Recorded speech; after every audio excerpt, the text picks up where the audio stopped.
Henk Sneevliet adalah sebuah nama yang selalu hadir dalam buku-buku sejarah Indonesia khususnya ketika membahas mengenai era pergerakan nasional. Secara umum nama Henk Sneevliet lebih sering dianggap sebagai tokoh antagonis karena dialah yang membawa paham terlarang di Indonesia pada masa kini yaitu komunisme. Karena adanya peristiwa pembunuhan jenderal-jenderal Angkatan Darat pada tahun 1965 oleh Partai Komunis Indonesia, maka sejak saat itu seluruh sejarah komunisme dianggap sebagai catatan buruk dalam sejarah Indonesia, termasuk orang yang membawa masuk paham tersebut. Henk Sneevliet merupakan tokoh komunis kelahiran Rotterdam, Belanda, pada 13 Mei 1883. Selepas dari bangku sekolah, Henk Sneevliet memulai karirnya dengan bekerja di perusahaan kereta api Belanda di tahun 1900. Sebagai seorang pekerja, Henk Sneevliet tertarik untuk menjadi anggota SDAP yaitu Partai Aliran Sosialis yang memperjuangkan hak-hak buruh, khususnya buruh kereta api. Atas keaktifannya di SDAP, maka karir Sneevliet melesat sehingga pada 1907 berhasil menjadi anggota Dewan Kota Zwolle. Ketika organisasi buruh Belanda melakukan protes-protes terhadap dampak negatif dari kapitalisme, Sneevliet ikut serta turun langsung dalam aksi. Pada tahun 1911 dia terlibat dalam aksi pemogokan pelaut internasional.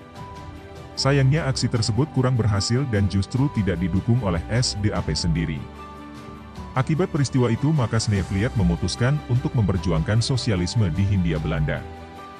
Pada tahun 1913, Sneevliet tiba di Hindia Belanda.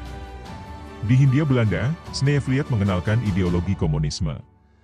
Selanjutnya, sebagai wadah organisasi bagi orang-orang yang berjalan di jalan komunis, Sneevliet mendirikan organisasi ISDV atau Perhimpunan Demokratis Sosial Hindia. ISDV didirikan oleh Sneevliet bersama dengan teman-temannya sesama kaum komunis di Surabaya pada tanggal 9 Mei 1914. Anggota ISDV tidak terbatas pada asal bangsa. Baik Belanda, Eropa, maupun penduduk pribumi bisa masuk menjadi anggota ISDV. Pada dasarnya pergerakan ISDV merupakan kegiatan yang memperjuangkan kaum buruh.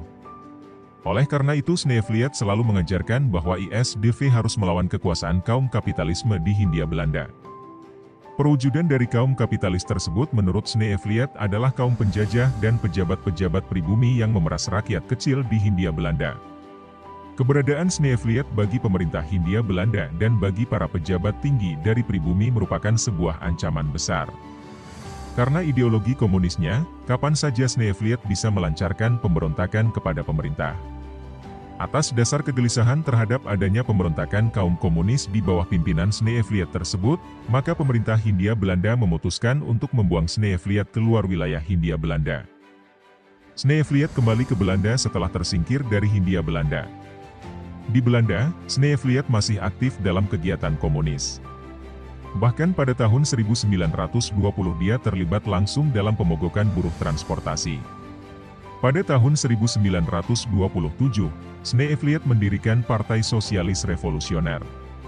Partai ini aktif memperjuangkan nasib kaum buruh dan mengkoordinir beberapa aksi mogok hingga tahun 1930-an.